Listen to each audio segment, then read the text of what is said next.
Scooby-Doo. So Yeah.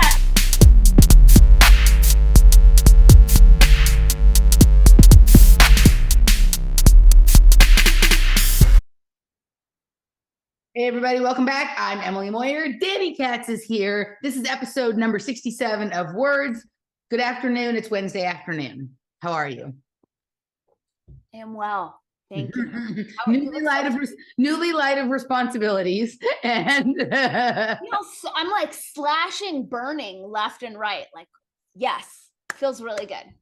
Yeah. Okay. All righty. So maybe today's going to be a little shorter show than we've been doing the last few times. I think we're both I know I fell asleep on the couch just like I was eating lunch and I fell asleep. I've been so tired. Oh, did you have like your plate on your lap? No, I had like pushed it off to the side, but I was just sitting, like sometimes like you recognize you're falling asleep and okay, other times you have no idea and you just woke up and you're just like, what the fuck happened? Right. So, anywho, yeah, this has been an interesting time for me because I've been doing, I picked up this other job.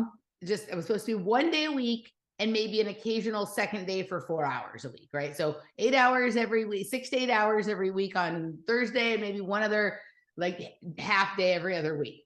And okay, so that was fine. It's a pretty physical job. The first time or two I did it, it was tiring, and then I got used to it and I was getting a little rhythm. And then all of a sudden it was, can you do a second day? Because we got this big order and so for a month, the next month, can you do a second day? So could you do Monday and Thursday?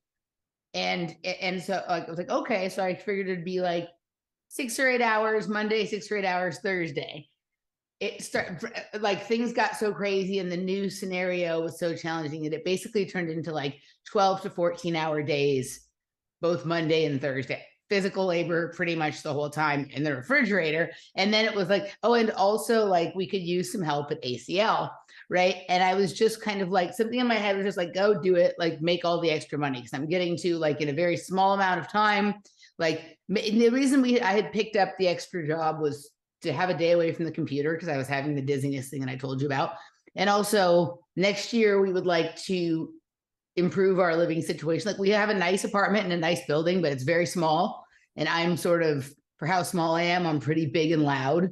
But so we either want to get a little bit bigger of an apartment or maybe see about buying a house at some point or whatever. So we've both picked up side hustles to earn a little extra money. Right. And so, but it's been so much physical labor.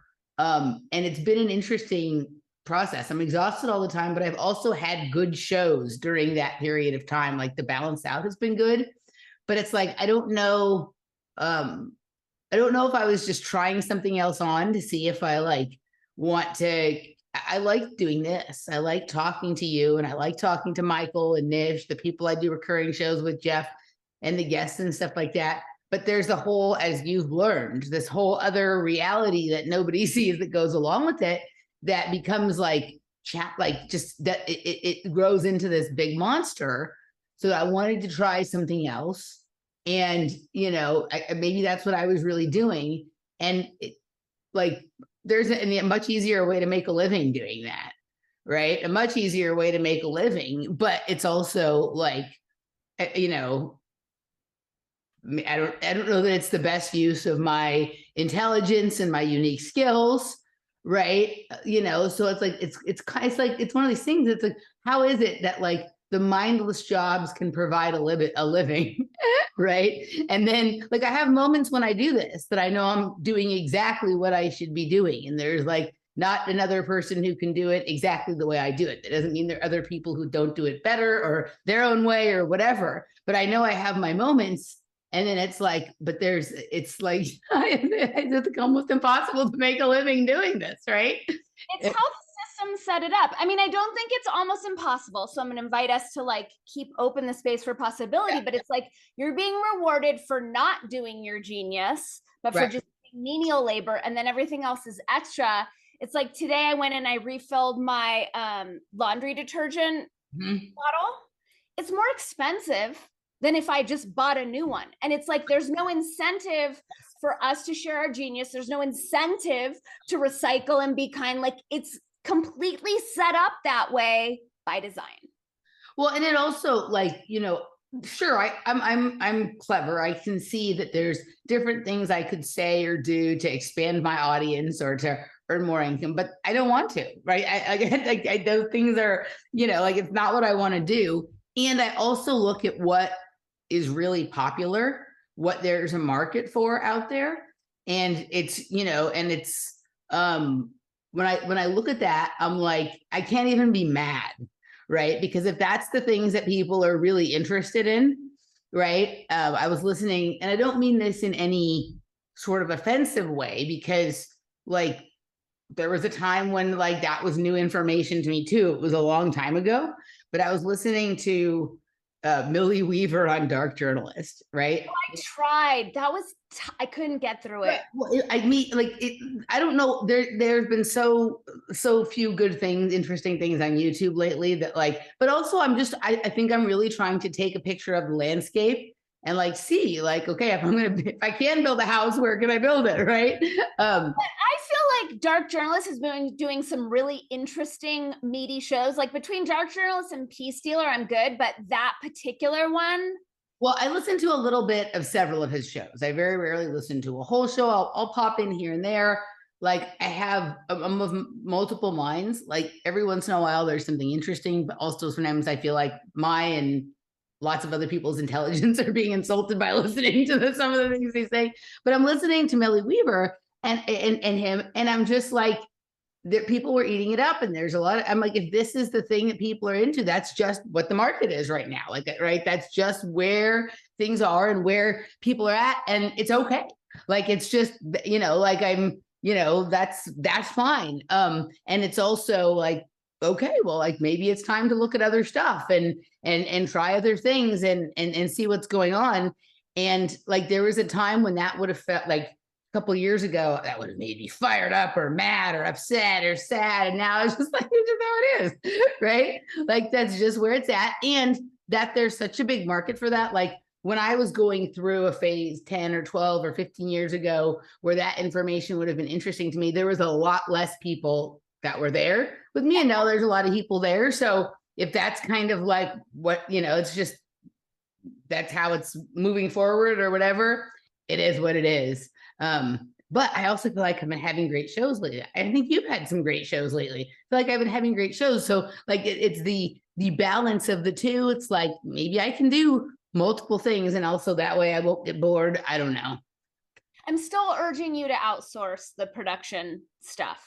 I'm still nudging you that way. If I have to overcome somehow the feeling that like, that wouldn't create more work for me to have to sort all that out to give to someone else. I don't want to do that either. I mean, at this point, because, you know, shout out to Eric, to Amy, and to Jacqueline, who helped me with my podcast, but, like, we've got a really good flow. Yeah. It saves me a ton. There's no extra effort. They've just lightened my load massively. Yeah, I think the biggest thing to me, if I could, like, overcome, like, letting go of my archive and just not worrying about looking backwards at all in terms of, like, posting. Let it go. Just decide to let it go. Yeah. Yeah.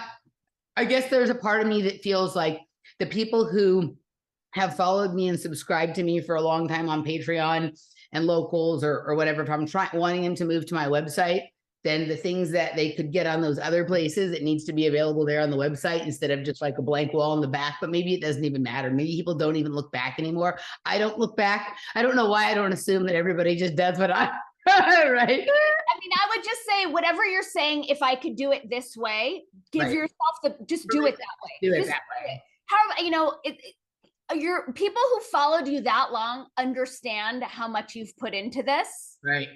Like, it's fine. It's fine. I'm going to do something. I haven't decided what I'm going to do yet.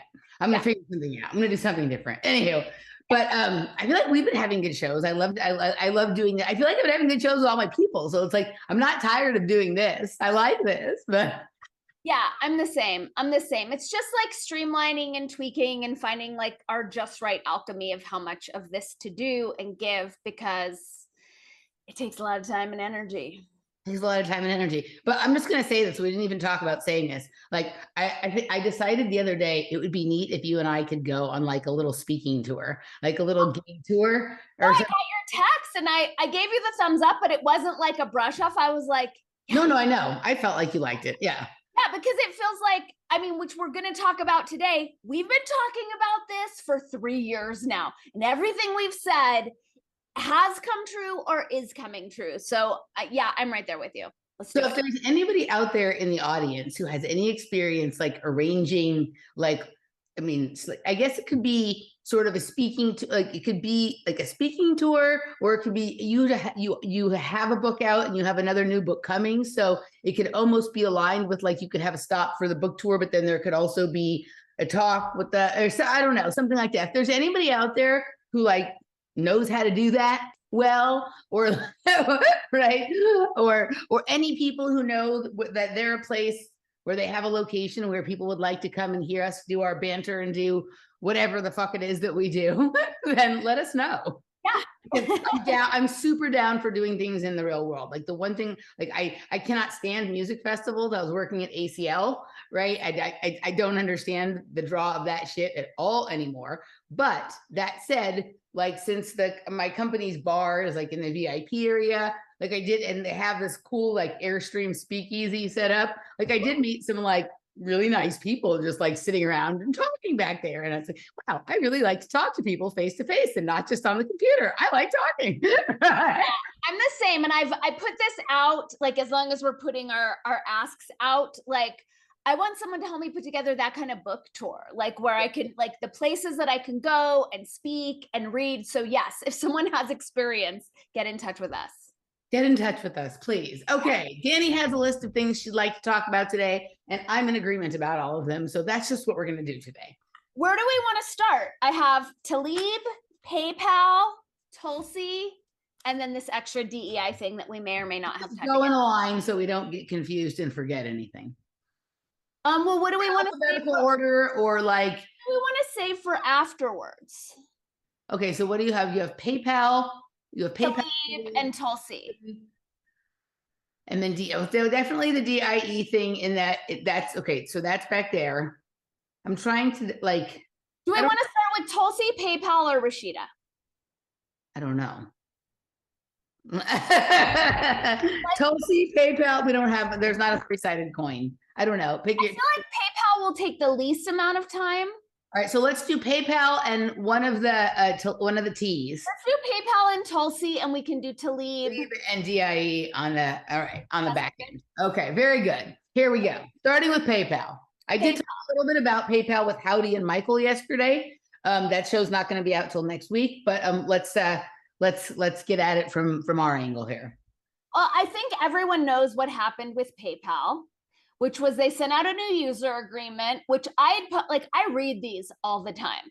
And it was, they just keep squeezing tighter. So the last one was, we can deplatform you at our discretion, for no reason, and we'll seize all the money in your account. So it was like, okay, I'm aware, no longer keep any money in PayPal. This new one was, we can seize your account, delete your account for any reason based on offline activity at our discretion, and we'll fine you for damages $2,500. And it was like, oh, that's going to be super interesting. So then it was like everyone deleting their PayPal, and their stocks plummeted. I'm trying to think where to go to this. My head is going in so many directions. I don't want to delete PayPal for one reason. They have really good customer service.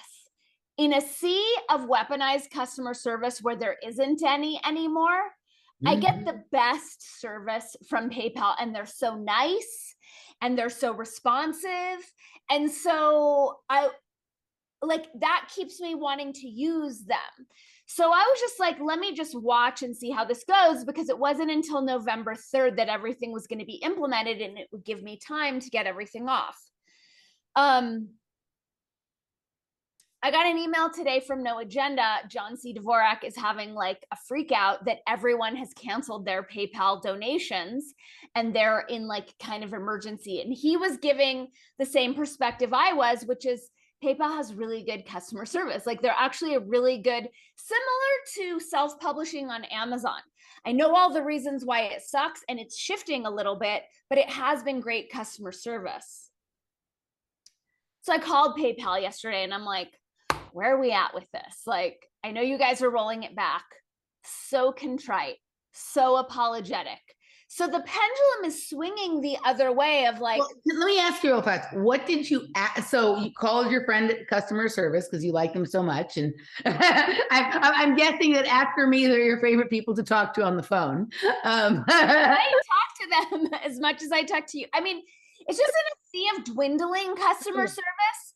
Anytime I can get like a person on the phone with like a big company like that I can have a back and forth conversation with where we understand each other and that is nice and friendly and gives me their name and asks if there's anything else I can do, right? At this time, like, yeah, I agree with you. Both Amazon and PayPal, I've always gotten, if I've done emails about something or phone calls, I've gotten responses within a reasonable amount of time. And I can't say that about any of the other companies that I work with that I pay way more money to, like Patreon. Locals has great customer service too. Locals is great. Yeah, Locals is great. Sometimes there's a little bit more of a lag. Obviously, PayPal's much bigger than Locals. Right. The other upside to Locals is they're all native English speakers who I'm guessing in North America, which is also super rare. So here's my thing, is that I've noticed like other people in our podcast tribe and other people in the truther movement saying like, hey, this is a sign of where it's going. Mm-hmm. So everyone get off. Okay, hold on 1 second before you go there, because I do want to go there. But I just want to ask you, when you called your friend at PayPal, what was exactly the question? Like, what question did you pose to her? Hey, I love that you have customer service, so I don't really want to leave, but this is a problem for me. And what is actually going on? Okay, so what I asked was, hey, I know you guys made this big oopsie. And the customer service guy was like, please don't take it out. Like his whole thing was like, I'm not higher up. It's not my decision. I don't have an opinion here. And I'm like, dude, you're safe with me. Like, I hear you. I was like, my question was, okay, you sent out this fascist announcement and then you've lost a ton of customers and your stocks plummeted, but I haven't gotten a revised agreement. So help me feel comfortable continuing to do business with you. I need something in writing that says you're not going to be fining me, that you're not going to be thought policing me. P.S. Like, this is my trump card is, like, not only am I a professional journalist, I do have a master's degree in journalism. So if you're going to attempt to accuse me of misinformation, you're going to have to pull out some pretty major stops to prove that you know more about the truth landscape that I do. So like, let's get that on the public record. But what I was asking for was like, I need to see in writing what your new user agreement actually is, right? So that I can stay comfortable doing business with you. And this was fun. So he and I went through the website together. They're in limbo. They don't have any legal updates on their website right now. They're in scramble mode. So whereas most of the people in our community that I've seen are like, get off, I'm like, no, because this is such a big oopsie. Now they're going to have to kiss my ass even more. Do you know what I'm saying? Like they're going to have to roll it back really far. So I actually feel like the customer's in pole position with PayPal right now versus everyone else who's jumping ship. And I also disagree that this is a sign of where it's going. I think the reaction was so strong that they know that they can't pull this. Now they're going to have to pull back and start respecting their customers. This is my 2 cents. I also feel like I'm going to pass out. Ooh. So I might need to grab a little bit of food. Okay, let's just push pause and go grab a snack. Okay. Okay, so a couple of things. So I never looked at the user agreements on PayPal until you started telling me that you were obsessed with reading. So then I did start looking, and I decided a couple of months ago, I stopped getting my Patreon payment, which is my biggest payment, to PayPal, and I shifted that straight into my bank account. Right. So now, like, I basically use PayPal to pay for other things now. And occasionally, I'll have some payment come in through there, but I generally either move it off really quick or just use it to cover what other little things are there. But I stopped moving a lot of money through PayPal. And so I'm less anxious about it now. But one of the things, so I think there's a couple of things going on. Like, what do you think that was about? Do you think that it was a test run? Do you think it really was an accident? What do you think happened? You think they were trying it on for size and then they just backpedaled and pretended? Like, what do you think the truth was? Do you think it was an accident? Fuck no. I don't think it was an, I know, I don't think that, but like, why, I don't understand why they would have thought that that would be okay. Like the week before they did that, they were already starting to face court action in the UK about like bringing them under the same kind of controls that that banks are under because of what they did to a couple of human rights groups. So like, I don't understand why they would have thought they would have been able to get away with it right now. Like maybe during the height of COVID, they could have gotten away with that, but I don't understand why they would think they could get away with it now. I think it's like, I think everything right now is a test. I think what's going on with Rashida Tlaib is a test. I think what's going on with what we just saw with Tulsi and Joe is a test. I think it's another test. They might have determined this timeline of rollout a year ago, 2 years ago, 5 years ago, you know? So I think because there hasn't been pushback when like, you know, all these journalists have had their accounts seized and deleted, it's like, well, maybe I can get away with this and maybe I can get away with this. So I think it was like, they thought they were going to get away with it. Mm-hmm. I mean, and they didn't realize, because before it was like, well, we can seize up to $2,500 from what's in your PayPal balance. Right. But this was like, no, now we're just going to charge you $2,500, even if it's not in your PayPal. Oh, okay. I didn't get that. Okay, yeah. So they'd gone way over. And for whatever reason, like there was enough people deleted their accounts that they, you know, that they pulled it back. I think they're lying. It was not a test. It was not a mistake at all. I think it was like, oh, we could get away with this much fascism, this much fascism. Right. Oh, too much fascism. So now we're going to make up this story that was a mistake. Obviously, it was a mistake. So I think a couple of things. So I think, yeah, I have no love for PayPal necessarily, but I think there's this push, that hashtag delete your PayPal, right? And everybody being like, you need to do that now. Like to me, just, of course, there's like a part of me that says, yes, of course we should delete our PayPal, right? Like we should delete all this shit. It was like, right? But there's another part of me that is like, well, okay, there's not any obvious, much better kind of thing. And so if everybody moves to some other thing that seems better now, like it could just be in 6 months that they're doing the same thing. And then we're just all playing hopscotch and creating disruptions in our business and losing, you know, customers and things along the way. So I never do anything like right at the moment like that. I generally kind of wait and see how it plays out a little bit.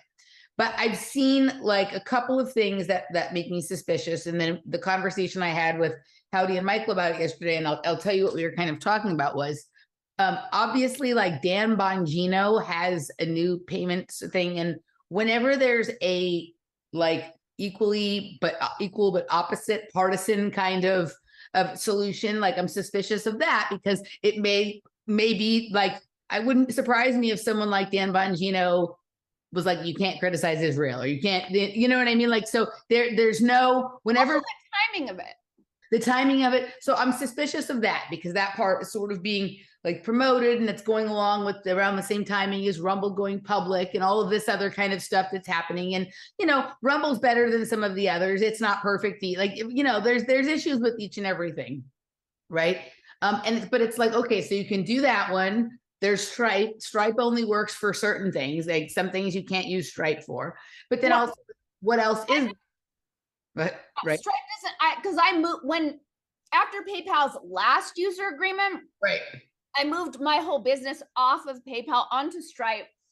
But it doesn't. It's the same thing you and I are dealing with the video platforms. It doesn't have a lot of the features, therefore it makes my life a lot more complicated. It's great for some things, like it works wonderful with locals, and it works fine with you know, certain aspects of your website and things like that. But other things it doesn't do. So then what are you left with? You're left with like Venmo, right, which is owned by PayPal. So fucking difference.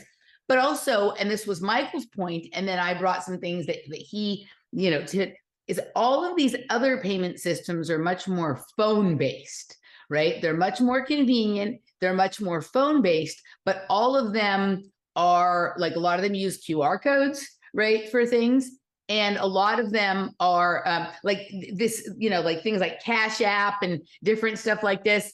Like it's really getting people to abandon PayPal is largely getting them move to having all of their payment information on their phone, right? Which is a whole different ballgame. And if you like, one of the things I noticed when I was working at the festival and stuff this week, and I've noticed this at like parties and things like that, a lot of these places are cashless, and they want you to use Venmo or Cash App or, you know, that kind of stuff, right? That's a hard no, please. Everyone know for me too, right? It's a hard, yeah. I'm just saying. So so if you have people who are deleting PayPal because they're mad about that, right? Then they think they're choosing these other things as like a solution. Well, it's not perfect, and I don't really like the phone thing, but they're not going to steal $2,500 from me. But it's a soft step towards conditioning, doing all that stuff through your phone and doing everything cashlessly, and a much quicker step towards social credit type of tracking on the phone. Because I also happened to be listening to the same morning somebody talking about how, like, in China, a lot of people are forced to keep certain apps on their phone that track them all the time, right? Including Americans who go there and visit. Sometimes when you're coming in through customs and whatever, they force you to put certain apps on your phone. And these apps that are about just like, you know, easy payment with the QR codes, we don't know what the fuck else they're doing, right? But everyone's like, oh, it's so easy, and I did this to sort of stick it to the man about the PayPal thing and whatever, right? Think about, you have all these people going around #delete PayPal, and at least 50% or more of the solution to getting rid of PayPal would now be phone-based payment systems, as opposed to, because the person who doesn't have certain things can't even have Stripe. If you don't have a business or a website, you can't even have Stripe. Yeah, Stripe was kind of hard to get. Well, what's interesting about this is the timing of all these things popping up, like a glorifying Candace Owens. It's so interesting, the timing, because only like literally a month ago, when I was moving my business off of PayPal, I was doing all this research, and there were not nearly as many options as all of a sudden just appeared this week. Right. Those didn't agree.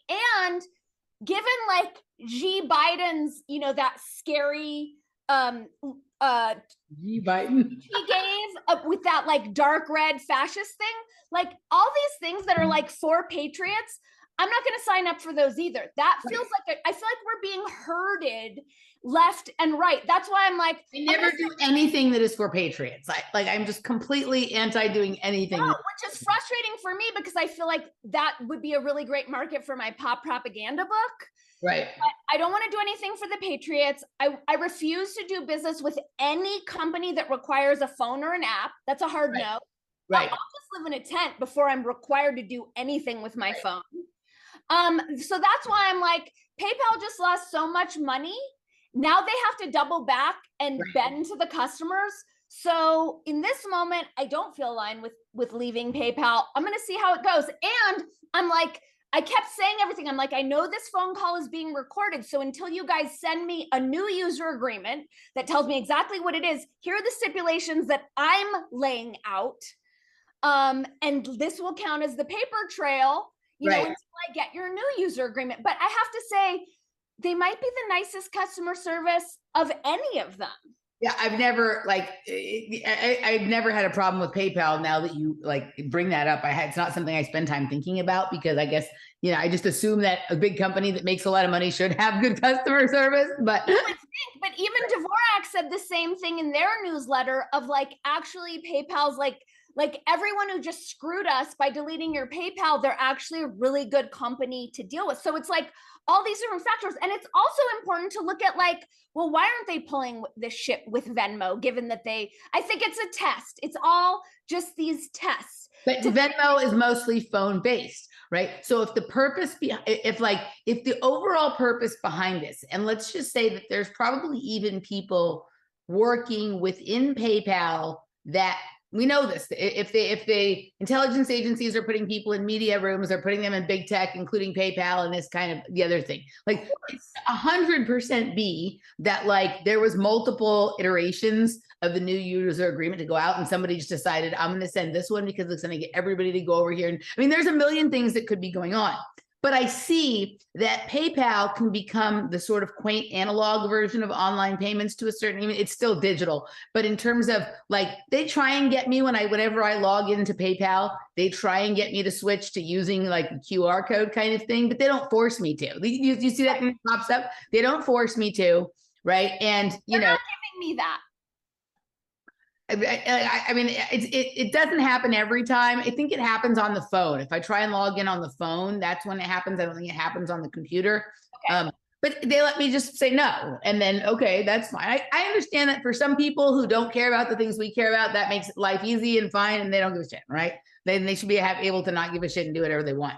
But I can see it's kind of like, once Facebook became a shit show, some people liked MySpace seemed like quaint and analog and not as fucking Big Brother and suspicious. So PayPal may move into this new place where it's highly valued by people who do not want to do phone-based business that way, right? And they may start to, you know, not like roll back some of these policies or not enforce even the ones that they have because they have recognized that they're going to lose all sort of legitimacy and staying power if they do that. But I'm very suspicious whenever there's a large movement where everyone is like, delete, walk away. Think about all this kind of stuff. And there's something else right there that is equally bullshit ready for people to go to. Like this would all, like, I would be more in support of some of these things if there weren't that automatic answer. It's like, you know what? We don't have a solution, but we need to walk away from moral grounds and let's work together to develop something over the following weeks and months and years. And we're going to suffer through having to go back to writing checks or the old fashioned kind of thing like that. I want us to go back to checks like that. Like, that's where I'm like, I'm starting to like, in terms of being paid for my business, either cash or checks, like I want off of all of that. And I'm telling you, these platforms were not there a month ago when I was trying to do this. Yeah. So this, I mean, this is there, but I think more than it is like suspicious because one company is mostly benefiting. I think they're really trying to get people to move to phone-based finance stuff for their businesses so that they can, you know, it's a way of conditioning people to accept digital currencies, online banking, like phone-based banking instead of computer-based banking, which provides you different levels of anonymity and security than the phone, right? All those apps have other kinds of trackers and things like that go on. And I mean, there's 1,052 reasons, and someone will feel much better about being forced into phone-based financial transactions if they think it's their choice as a protest thing, than if you're told your account is going to close in 30 days if you don't transfer to the blah, blah, blah. Yeah, right? Of course. And just everyone who got their panties in a bunch over this. And I've been posting user agreements for years. Yeah. Yeah, on all of them. And no one has ever rallied behind me. You know, when I tried to get you to leave YouTube with me, you know, like no one has. But when I saw this, I'm like, I don't trust this, you know, and given like G. Biden's domestic terrorism bullshit, it's like maybe everyone who just deleted their account is now on a list. That's an easy way for them to hurt us. Just deleted their account, right? They may not be able to get back on if they want to, or maybe if you go back on now, you're automatically herded into a new version of PayPal. I mean, there's like 1,052 things that could be going on, but I don't ever do anything anymore, like in the immediacy of the moment. I always wait, right? And also I know that a lot of times the things being offered as the solution are worse. Like I remember like when people were leaving social media, Twitter and Facebook, and going to like some of these like Parler. Jeff did a full back end look at Parler. He's like, you could not pay me to open an account on that site with the amount of bullshit data mining and all kinds of crazy shit that you're signing your life away for, right? And so I just don't like, I'm really not signing up for anything new at all anymore. It's more just like things will fall away and then I'll have to go back to an old way of doing them or person to person kind of stuff. Like I'm tired of signing up for shit. Like I pay $3 more for certain things at the market because I'm not willing to sign up for their dumb little discount thing or whatever it is, right? Like I'm just done signing up for shit. Yeah. But what I do think is, because I was also talking to a couple friends about all this automation self-checkout stuff, and a friend had a friend who works at Whole Foods, and she says that their theft has skyrocketed since these self-checkouts. And so it's like, I can see it going one of two ways. A lot of what they're trying is failing, so the people are winning, or like with the self-checkout, it's like a frog boiling thing to get to like a different level of tracking and security. But my take on what just happened with PayPal, and this just could be cherry Mary sunshine since I've stayed, is that whatever they tried failed, and now the people have like score one for the people. They know that this shit isn't going to fly with us. Yeah. No, I mean, I'm with you. I'm not going anywhere for now, right? I'm keeping limited amount of money there because I also don't trust them. Nothing there. I keep nothing there, but it's handy for other things. It's handy for certain things. And I don't, but also it's interesting to me that like Candace Owens has the big delete your PayPal the same week that she's getting like the most attention she's gotten in a long time for the White Lives Matter thing, right? I also remember her freedom phone thing. No. You know, remember when she did this big push for freedom phones that her husband had something to do with? Exactly. Yeah, just the timing of it was so weird. Like, oh, you're at Fashion Week with Kanye and you're pushing us to glorify? Okay, that's interesting. Yeah. I just, whenever people have this stuff all queued up and timed perfectly, I'm suspicious. Right. I'm the same. I just like, I'm also just to the place with all this, like, I'm so bored and fatigued of it all. Right. Like that just every time there's a new thing, we all have to get our panties in a wad and worry about what it means for us and this, that, and the other thing. And, you know, like a lot of times it's not what people think it's going to be. And then other times it's exactly as you say, everybody jumps ship, they get something worse. And, you know, so yeah, I'm not doing anything right now.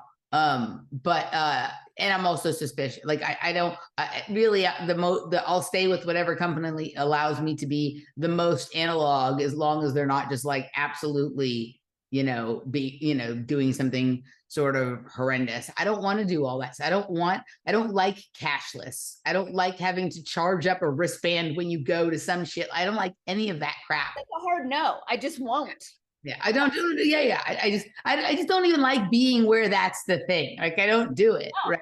People mention QR codes. Like I never bring my phone anywhere with me. I'm never going to scan. Like that's just never going to happen. I don't like it when I have to bring my phone to my party because my ticket is on my phone. I won't do it. So like, well, sometimes, you can't, like it used to be back in the day, you would go to the record store and buy your ticket to the party, right? Or you could pay at the front door. Now, sometimes you either can't pay at the front, you can sometimes, but it's far more expensive than buying a pre-sale. But if you buy a pre-sale, then it comes to you generally on your phone. Sometimes they'll come to you in your email and I can print it out on the printer and I'll bring my printed out thing. But there's some of those that just do it sort of through the phone. I don't like that. And I also I can't dance with my phone in my pocket. Like it disrupts my flow. Right. And so the worst thing for me ever is when I have to bring my phone to a party because I'm meeting someone and there's my phone is ringing. Hold on a second.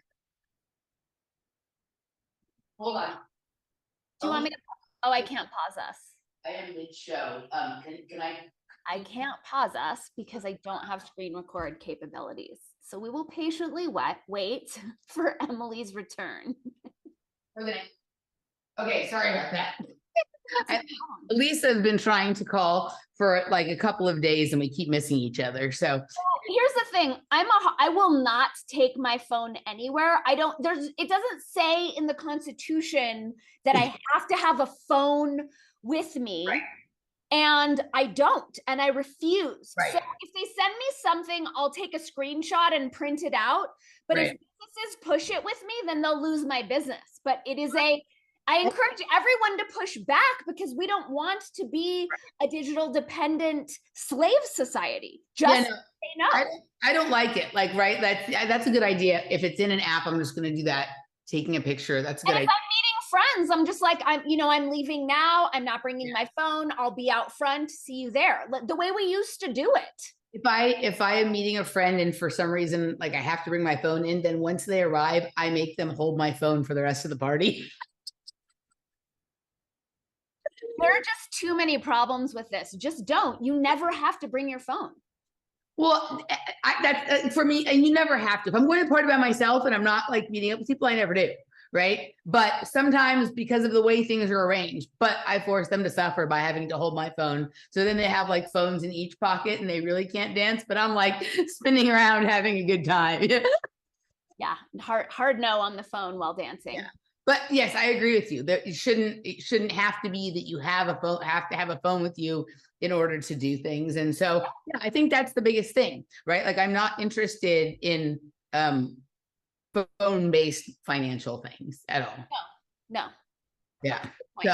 So anywho, okay. So are we done with PayPal? We're done with PayPal. Do we want to? So we're doing Tulsi. Okay. So Tulsi. I do want to say one quick thing. We don't need to go deep into this, but since it came up slightly when we were talking about PayPal and Candace Owens, did you see Kanye on Tucker Carlson? Yeah. First of all, I think he looks amazing with the beard. Right. I think it's a really good look. It's interesting how first of all, I love Kanye. I love him. I get that he's like a neurodivergent, brilliant guy. It's interesting the amping up of the Jew hatred, especially in light of woke culture. It's so interesting how casually people like, oh, these Jews. I think it's just interesting. What did you think of it? It was it was interesting to watch how his mind works.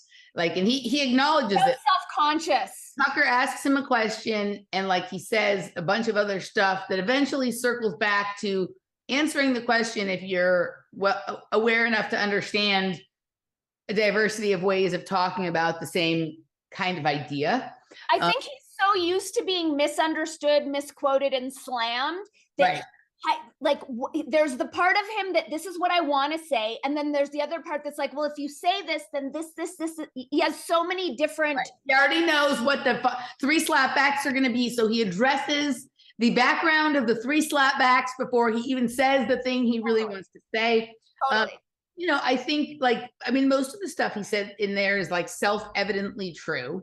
Right. And this connects to what we're going to talk about later when we talk a little bit about Rashida Tlaib sort of as well. But he said some interesting stuff, and the biggest thing, I never bring this stuff up with my sister or her family anymore because we're at peace and I don't want to, but I know my sister's husband both like loves Black Lives Matter and loves Kanye West. So I'm trying to imagine how he is resolving all of this in his own mind. Like he has a bunch of those like Yeezy shoes and, he likes his music, but like, I know didn't know how to deal with it when Kanye said he liked Trump. So like now, like I'm just trying, I would love to be like the fly on the wall inside of that dome, right? To see how he's coping with it.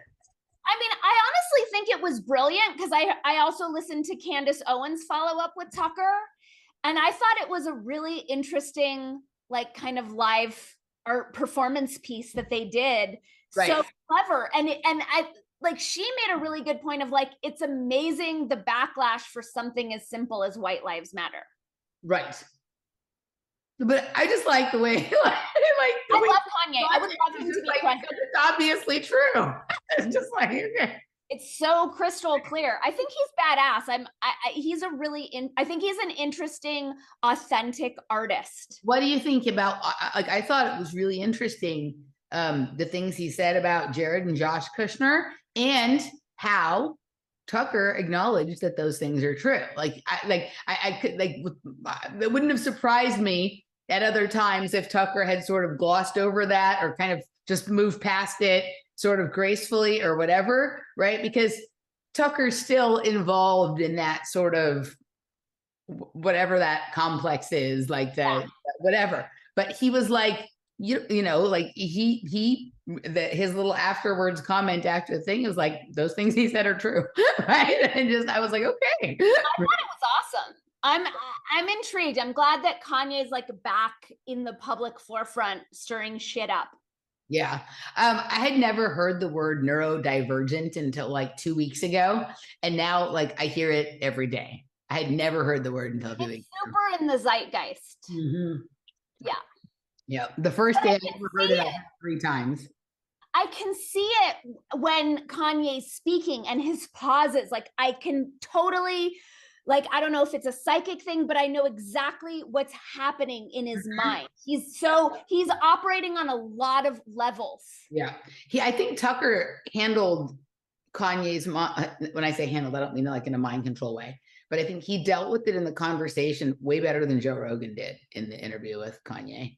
Oh yeah, but Joe Rogan needs to like subtly put him down because of the Trump thing, you know, like I felt like Joe Rogan was more placating him, but I felt like Tucker had genuine respect for him. I did not feel that from Joe. Yeah. Yeah. Okay, on to Tulsi. Do you want to start? Okay, so the other night I woke up in the middle of the night and I was like, I haven't seen Tulsi. I haven't seen a video from Tulsi or her make a guest appearance or anything anywhere in a couple of weeks. I wonder where she is. Maybe she's deployed, right? Because she's still in the National Guard and all of that kind of stuff. I'm like, because this happens sometimes. She'll disappear for a few months and we don't know till after that she's been deployed because they have to keep that secret now because she's famous and blah, blah, blah, right? So I'm like, maybe she's deployed. And then I wake up like 2 hours later and there's a post from her announcing her podcast. And this was before anyone else said anything about it. It was almost like she did like a little test thing, like a little teaser for like, it was like 1 minute and 30 seconds. And then in the morning I woke up and there was a full thing. And then I saw she was on Joe Rogan and then she's making the rounds and all of this kind of stuff. And my first thought was, she did exactly the thing that we talked about last time in her announcement. She multiple times referred to this country as our democracy, right? And I was like, oh, this is interesting, the timing on this, right? And, I didn't know what this, everybody's been texting me because they know that what you and I have been tracking and whatnot. And people are like, okay, is she going to announce as the Unity Party or is she going to announce with Ron DeSantis? Like, what the fuck, kind of thing. But everyone knows, they're like, oh, it's exactly what you said, whatever kind of thing, right? So I've been tracking this. And then I saw that she popped up on Joe Rogan. And so I listened. It's been a long time since I listened to an entire Joe Rogan podcast because I don't go to Spotify generally or any of that kind of stuff. But I forced myself to listen to the whole thing. And we are definitely, whatever all this, there's been tons of things that have happened in the last 2 weeks. And in my head, they're definitely coordinated. At what level they're coordinated, I don't know. Again, is this like orchestrated by machinations, or is this like the grand symphony of the universe magnetizes all these things that happen at the same time? Is that how the synchronicity really works? And so that means the real versions of things and the fake versions and everything in between. But I'm like, all right, like the season is here we go. So yeah, she's definitely the October surprise. As I was listening to it, I started to feel like, did they create Ukraine and the trans thing just so she could sweep in and be the hero? It had me wondering like the extent of Hegelian dialectic game that we're actually playing. Right.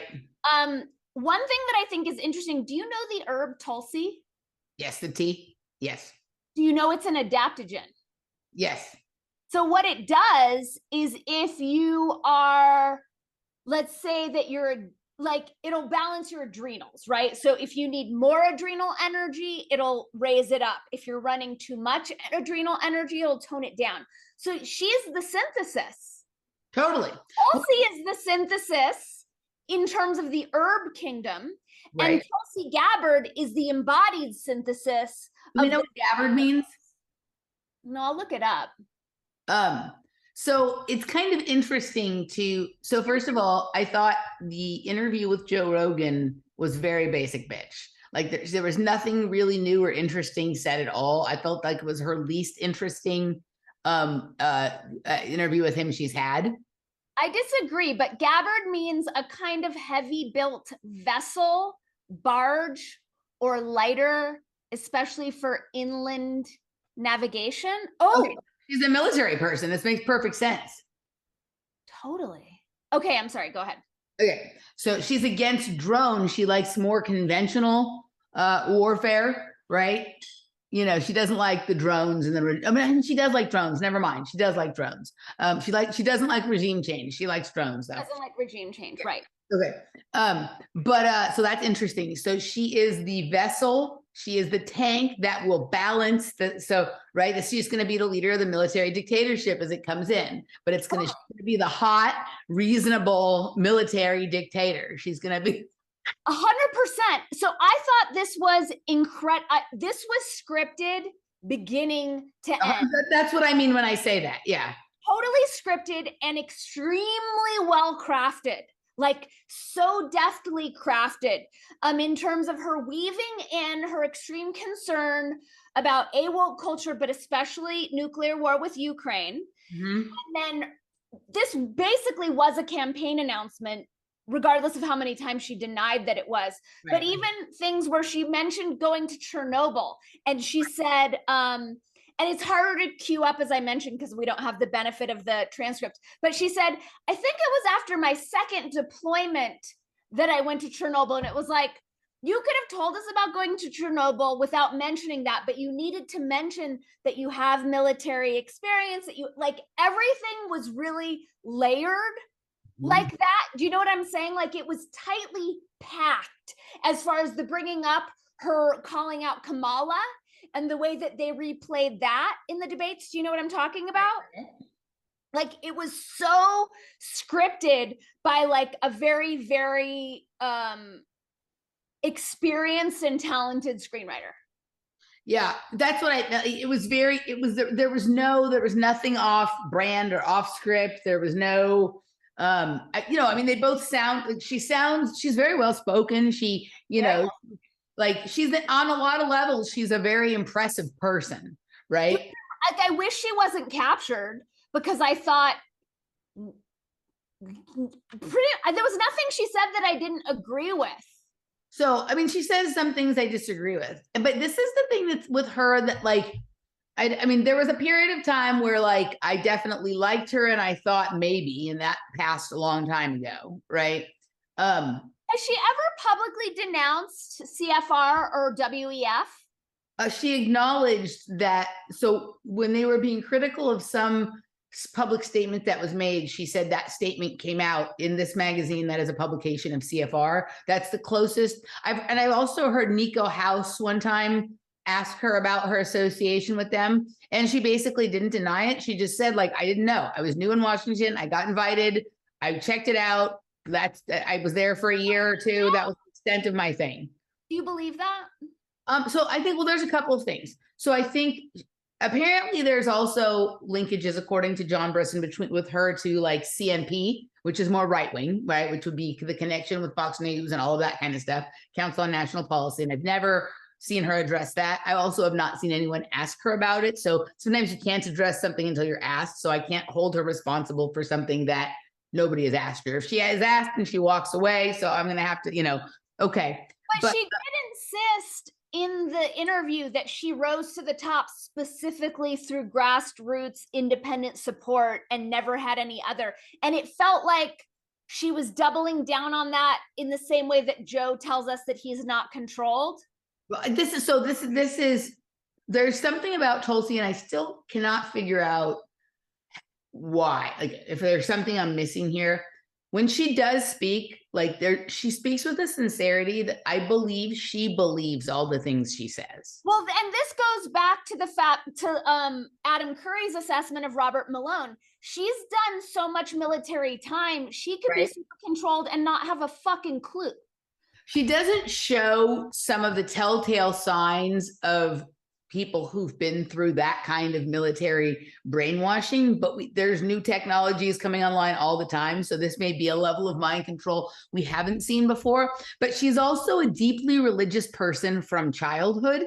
And she's part of the human potential movement, right? And So I don't know too much about it, but the human potential movement arose out of the counterculture of the 1960s and formed around the concept of an extraordinary potential that its advocates believed to lie largely untapped in all people. The movement takes as its premise the belief that through the development of their, quote, human potential, unquote, people can experience a life of happiness, creativity, and fulfillment, and that such people will direct their actions within society towards assisting others to release their potential. Adherents believe that the collective effect of individuals cultivating their own potential will be positive change in society at large. There's connections to the Esalen Institute.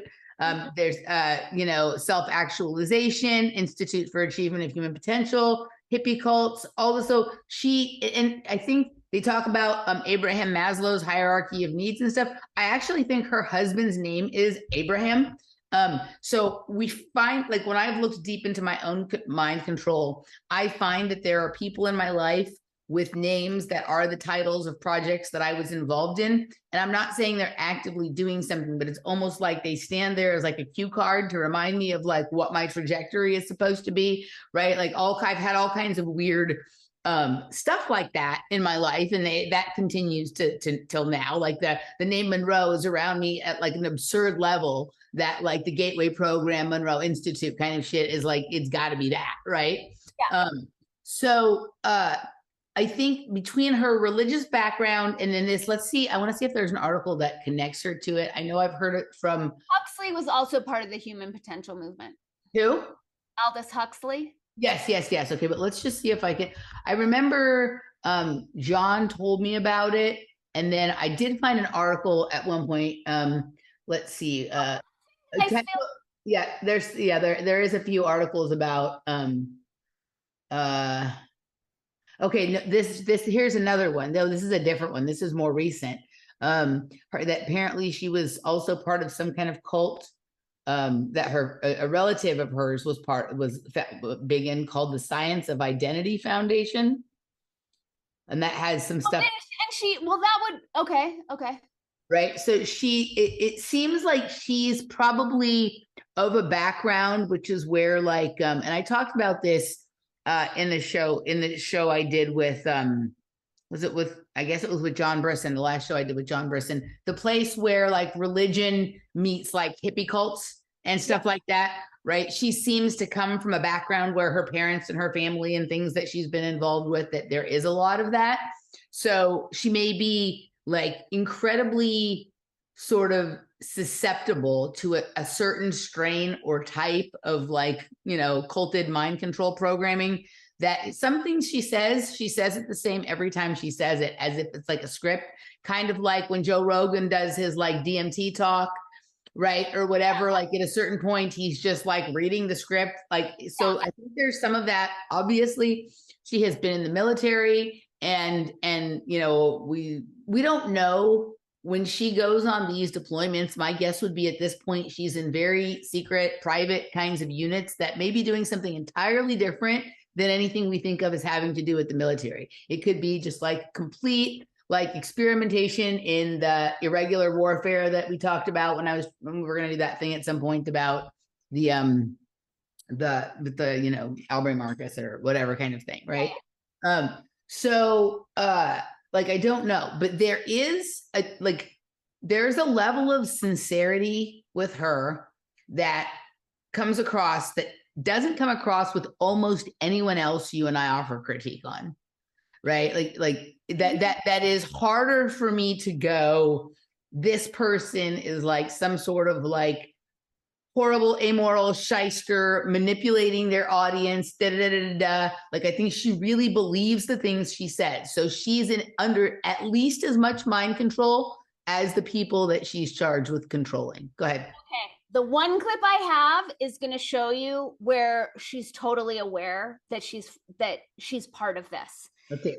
So I'm going to share it in a second, but I agree with you. She speaks like, this is obviously so completely coordinated. I'm sure the waiting list to get on Joe's show, he's got to be booked out months and months and months. And she just hops on as she's made this announcement. And Joe's like, oh, do you want to make this announcement as though it wasn't completely there the whole time? And I also want to remind everyone, because I feel like everyone forgets that Joe Rogan's an actor and has always been an actor. So everyone's like, no, he says he's not controlled. It's like, he's a fucking actor, and this is the role of a lifetime that he's playing right now.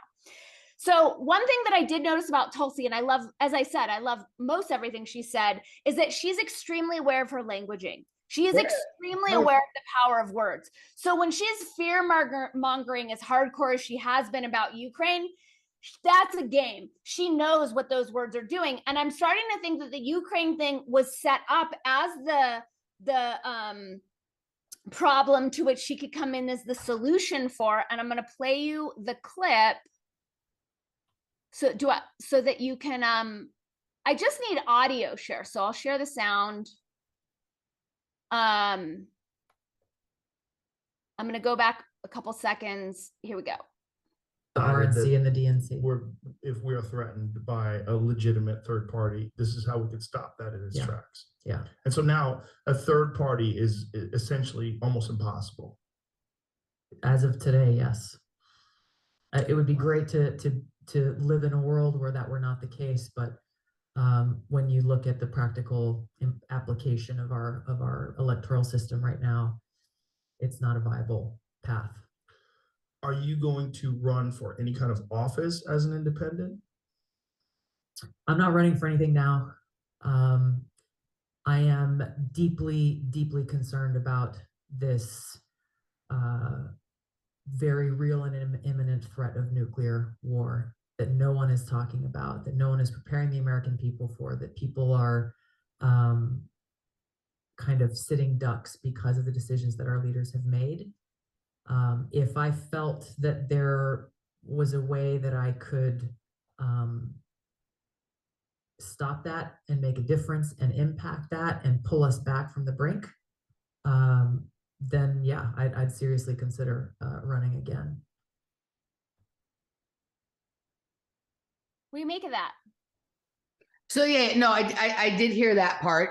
Yeah, well, I mean, my whole thing, like there was a segment where she explained why she thought she was referring to Ross Perot and why she thought third parties were not ever going to be allowed. So that a lot of talk about that for someone who claims she's not considering running. The what?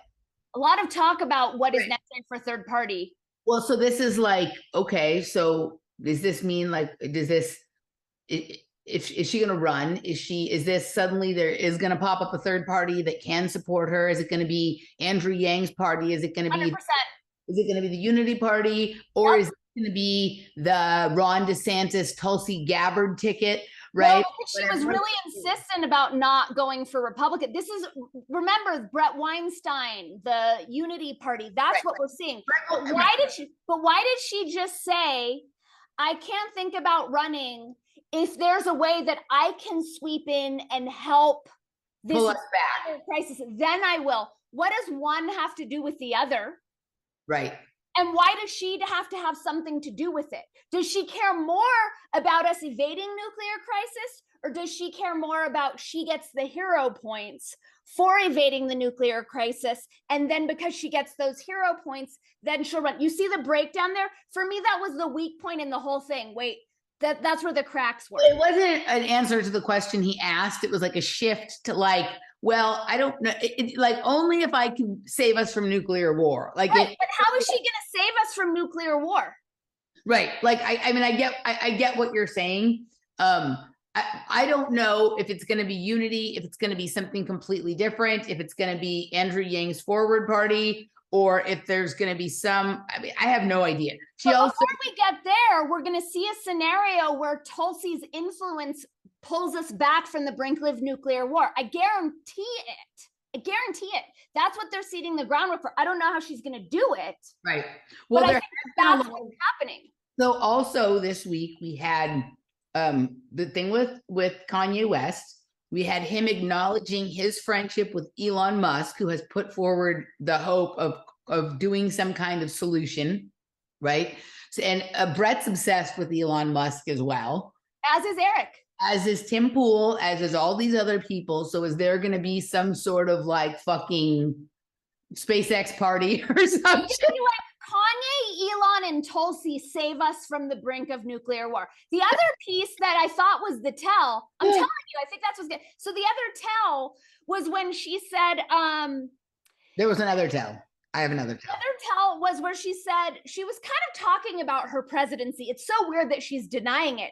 And she's like, yeah, and there are going to be some sacrifices that are going to be hard. And I'm like, oh, that's where she's going to put in Brett and Daniel Schmachtenberger to demand the mandates and who can't speak and whatnot. But she was foreshadowing the like hard part of her reign. I don't necessarily remember that part, but I'm not saying it didn't happen. Like I listened to it broken up. I listened to the whole thing, but over, I'd stop and do other stuff. In her announcement on her own podcast, and I don't know if she said it on Joe's thing or not, she talked about how there's like racism against white people now, right? Yes. And so that also goes along with the White Lives Matter part. I've never heard her talk about racism against white people before. I've never heard her say that. She also was very clear when Joe Rogan asked her what is a woman, she said, I am a woman, right? So it is interesting that she's identifying herself as all of these like things that need a savior right now. We need to know what a woman is. We need someone to protect the white people. We need someone to bring us back from the brink. We need someone, right? So it was very, I agree with you about that. But she also noticed her pronunciation of Hawaii. Like it's so over enunciated. Like when Tim Ferriss talks about going to Peru to do ayahuasca, it's like these ways of emphasizing her like POC points or whatnot. Yeah. So, okay, while you were pulling up that cue, I did look at the article. I read a few paragraphs of the article. So it's from the Economic Times and it's dated. What is the date on this article? That's weird that I can't find a date on it because it's talking about the Ukraine war. So this is a new article. This isn't one of October 11th. So it was right in line as well. Okay. So Tulsi Gabbard is the talk of the town for her opinion on the LGBTQ plus community and misinformation about Ukraine biolabs. She also claimed of being earmarked by big techs for calling U.S. President Joe Biden an aggressor on social media. Her aunt reveals secret cult connection. Tulsi Gabbard's relative, Dr. Caroline Sinaviana Gabbard, said that her niece was raised in a secretive cult named the Science of Identity Foundation, where the members are loyal to a cloistered guru named Chris Butler. Caroline Sinaviana Gabbard further said her niece's career is all about chasing power, as Butler wants a strong political influence. So who's this Chris Butler person? What are the teachings of, what are the teachings of the SIF? Most of SIF's teaching are lethally homophobic, often anti-Islamic and misogynist. The members are forced to worship Butler, who's considered like a god. That's kind of, I don't know if I believe it. I don't know what to think about any of that kind of stuff, but what is that Science of Identity Foundation? I want to know what that is. Yeah, so I just looked it up, but there's nothing like, of course, I always want to know who's funding it. Right. Chris Butler. But it's Science of, it's SIF. It sounds too much like SFI. Oh, that's a really good point. Okay, Science of Identity Foundation. Okay, so now I'm on their Wikipedia. Religious organization in Hawaii. So in Hawaii. Yep. All right. Butler gained followers through the Haiku Meditation Center, Krishna Consciousness. Somebody else was emailing me about Hare Krishna mind control earlier today. Okay, let's see. Theology. The organization combines the teaching of yoga and other aspects of Krishnite Vaishnava Hinduism. Although grounded in Hinduism, Butler has asserted that SIF philosophy of bhakti yoga does not conflict with Christianity, with Islam, with any bona fide religious system. We're trying to teach the essence of bhakti yoga without having anybody say, oh, that's Hindu, oh, that's Christian. The teachings are similar to those of Prabhupada, that human beings are sparks of God whose sole purpose is to please the Lord. Followers must practice vegetarianism. She is a vegetarian and are not allowed to drink alcohol, smoke, have illicit sex, or gamble. She doesn't do any of those things. Like she would announce it, it's like she has for a while she was like putting up vegetarian cooking videos on her local page and shit like that. Okay, so it definitely seems like she is part of this. It looks like they've been putting out a lot of new videos over the course of the last week or so. I feel like, I mean, the obvious question marks about her are CFR, WEF. Right. You know, the fact that she thought Trump was, I know she didn't vote to impeach him, but she said publicly that she thought that what he did was criminal. I don't even know what he did. It's hard to keep track of all the impeachments.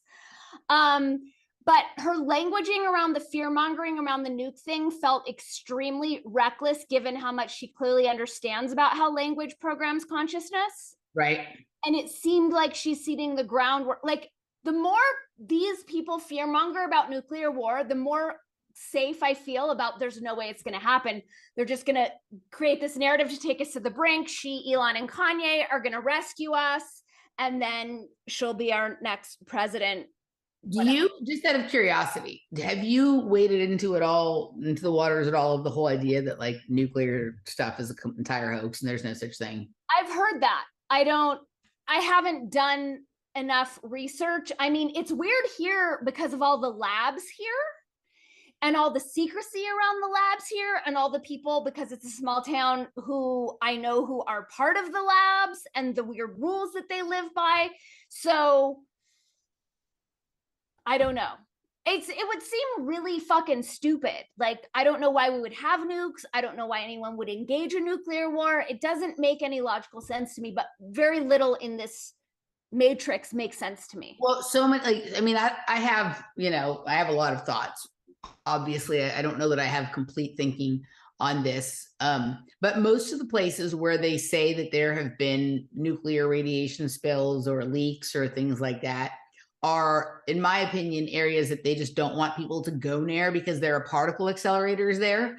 And whatever that energy field that creates is challenging for some people's physiology. That's different than it being nuclear radiation. But there's also anomalous activities that go on because of that, including, dimensional issues, apparitions, things, dimensional, all kinds of weird stuff, right? But right back in Chatsworth, where I say there's a particle accelerator, where Rocketdyne and Boeing are, where the Manson cult was, where all that kind of shit is, like they say that there's been leaking radiation since the 70s, right? And but think about that. If you don't want people going back somewhere because there's something there that is going to cause that causes anomalous things that you don't want to have to explain, right? Or you just don't want people snooping around back there because you don't want people to know what you have back there. Saying that there's something there that will cause them to get cancer will keep them away. It's perfect. Totally. I haven't looked into it, but I mean, her Chernobyl story seemed ridiculous. Performative. There's apples on the tree, but don't eat them. It was just a bizarre story to pull out. And the extent of fear mongering was so anathema to how she is normally so responsible and how she normally communicates. Yeah. And to say that no one's talking about it, that's not my experience. All my, everyone I'm tuning into is for sure talking about it. Right. Yeah. I mean, yeah, people are definitely talking about it.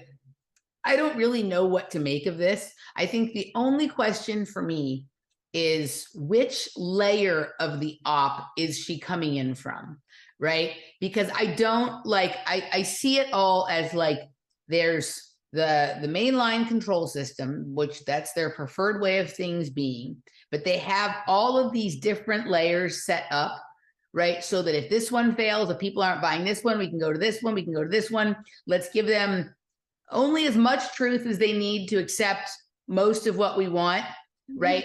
We hope that they don't require any truth, but we're willing to give them whatever amount will get them to go along with the most amount of bullshit possible. We can also stuff that in. Yeah. And so I'm not, to me, there's like, I see this all as like a graph, right? Like where there's like the control system up here, and then there's like absolute, chaos controlled, chaos, non-controlled truth and freedom down here, right? And that there's all of these installations set up at various levels, And some of them have like crossover and alliance and whatever, and others kind of don't, or on like a separate rung and whatnot. And I'm having trouble identifying like what her, like exactly which level she's coming from, and like which are her core alliances and which ones she just tolerates because if they need to use them, they will. Yeah. So my gut on this is that she's part of the op that we're covering. So I still think she's going to be paired with Andrew Yang. Okay. They're going to be the unity ticket, or if they rebrand it, whatever, but they'll be the third party candidates. And then as our first woman president, then I think she's going to set up the whole SFI consilience, like that kind of ruling elite class to advise her on, you know, free speech, the next bioweapon that they drop, who's going to get the... You think it's more likely she'll be president or that she'll be like the Secretary of Defense? No, she's going to be, she's going to save us from nuclear. Like they're setting it up for her to be the one who takes us back from the brink of nuclear war. That'll be the slam dunk that gets her elected. I think she's going to be president. I think for sure she's going to be our first president. And I think some really creepy shit is going to happen under her reign. I want to be wrong, but that's what I'm seeing. So it's interesting. Like she's really, really into drones, right? And I wonder, like, I don't think Aubrey's interviewed her yet, but I would love to see if we could find connective tissue between the Aubrey's industrial complex and hers, because I could see her being interested in the irregular military, like psychic sort of soldiers, like, you know, kids who were raised on microdosing, who are able to, you know, sort of like take out terrorist cells with their mind, kind of Jedi shit, human potential, whatever, right? Like, I would love to see where the crossovers lie there. Obviously, she has she doesn't talk about it extensively, right? But she seems to be a very like sober person who doesn't do any of that stuff, right? But she probably either does or knows people who achieve some of those states through meditation. And they're generally like, okay, well, this other cult does it this other way with the psychedelics. We don't do that. That's not what we're about. But the state that we're achieving is the same, right? Like it's a different kind of method. And maybe it's just different cults. Like maybe the same system has set up the one cult, like they're going to do it this way. This cult's going to do it this way. We're going to see which is the most effective. We're going to make fusion of those once we discover all of that. I would love to see if we can find any more connections between any of the people connected to SFI or Consilience or Rebel Wisdom or any of those people, and any comments or discussions they've had with or about Tulsi Gabbard. Yeah, that'd be a good path to follow. I mean, the fact that she's on Rogan, I think indicates an adjacent friendliness to psychedelics and that whole thing, that he's willing to have her on, and they're so chummy. But then again, she's grew up in this cult, so that's another X factor, and it's hard to say. What does Mickey say about her? Did he ever talk to you much about her? When you used to be friends with him? What is going on with him? Like, I don't understand, but okay, yeah. He sells ivermectin now, right? I don't know, or whatever. I think he was just promoting someone else who sells whatever, right? But did he ever say anything about gleaning any clarity about who she really was as a person, or not remembering anything? He was just starstruck. Yeah, I honestly don't remember. Okay. All right, let's do this. Let's wrap it up and move over to the other side. Wordspodcast.locals.com, Afterwords number 67. On the other side, we'll see you there. Bye. It's cool, Scooby-Doo. So yeah.